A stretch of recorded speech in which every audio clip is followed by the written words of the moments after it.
बलौदाबाजार जिला में कलेक्टर और जिला निर्वाचन अधिकारी स्थानीय निर्वाचन अधिकारी दीपक सोनी के अध्यक्षता में त्रिस्तरीय पंचायत चुनाव के संबंध में जिला पंचायत सदस्य जनपद पंचायत अध्यक्ष के अलग अलग सीट के आरक्षण की कार्रवाई संपन्न हो गई है। राज्य निर्वाचन आयोग के निर्देश के मुताबिक संयुक्त जिला कार्यालय के सभा कक्ष में यह आरक्षण की कार्रवाई संपन्न कराएगी।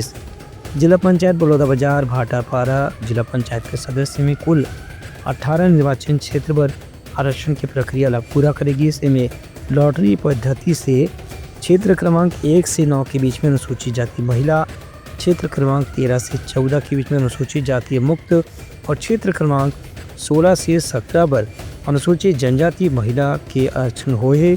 उन्हें क्षेत्र क्रमांक 6 पर अनुसूचित जनजाति मुक्त के आरक्षण घोषित करे गए हैं, जबकि 12 और 15 क्षेत्र पर अन्य पिछड़ा वर्ग के महिला आरक्षण घोषित करे गए हैं। ब्यूरो रिपोर्ट उतलंगा न्यूज़।